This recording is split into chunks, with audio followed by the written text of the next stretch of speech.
Councillor Burnside. Okay, thank you. Through you to staff, what's the strategy for placing a homeless shelter? You said we can go as of right anywhere in this city, but how do you ultimately decide on a location? Does it have to do with number of homeless people, or are you trying to spread them out geographically? What's your thinking in that?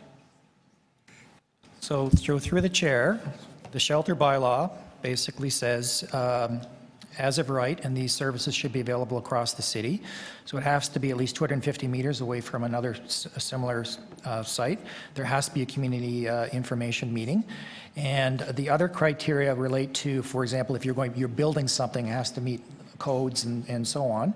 But then the others are, you look at the suitability of the building. We obviously do look at, in terms of the clients that we're looking to serve, whether that's the right area for that client group, and potentially other services in the area. But I did want to point out that we look at shelters as not the warehousing of people, but as a point of service for clients. Okay, sorry, I don't want to cut you off. Well, I do want to cut you off only because I only have a limited amount of time, so sorry.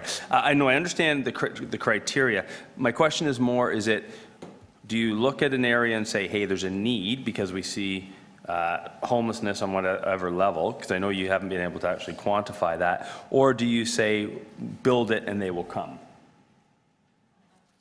I think the short answer to that is there's a homelessness across the entire city of Toronto, no matter where you look, and even the homeless people that go to the shelters in downtown Toronto. I know Seton House has been discussed. Many of those clients are coming from other parts of Toronto. There is no men's shelter west of Caledonia Road. Okay. So some of those people would end up in downtown locations. Okay, and thanks. And then you said the location is well served by the TTC.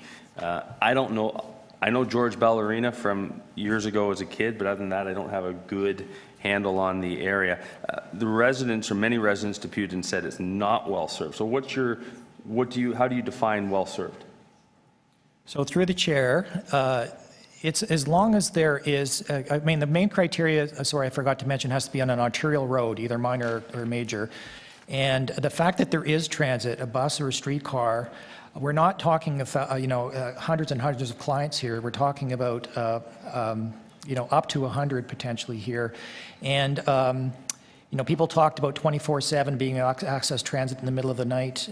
For example, we use taxi service if we need to get somebody to another location, a taxi in the middle of the night. But generally, we don't have clients coming and going at all hours. So the fact that there is transit there, it makes it a suitable site. Okay, I have two more short questions.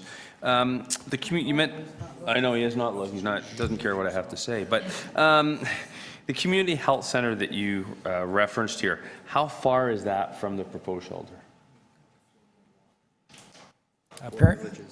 4 villages is about a 4-minute walk. 4-minute walk, okay. Okay.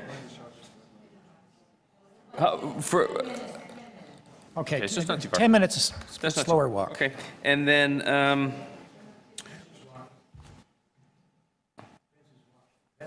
okay, thank you. And then my last question is, you mentioned that there are a number of services. Are there any services that are missing that would need to be addressed? So through the chair, I think, this is there's a lot of misinformation around the kind of services that these clients would need.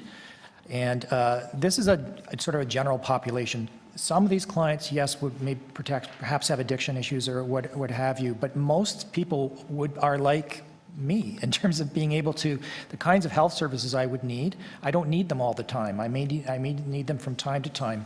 I don't know that there's any sort of service missing per se. It may be that you have to get on a bus, you may have to walk somewhere, but I'm thinking like the deputy in favor of it was quite outspoken. She talked about access to harm reduction. So that's actually a very good point. So with our shelters, we have Toronto, the shelter standards that were adopted last year. So we follow a harm reduction approach for all of our shelters, which means that we address issues if people have addiction issues, but this would not be a harm reduction shelter. So this would not have a high concentration of people that would need these services. Okay, thank you. Appreciate it.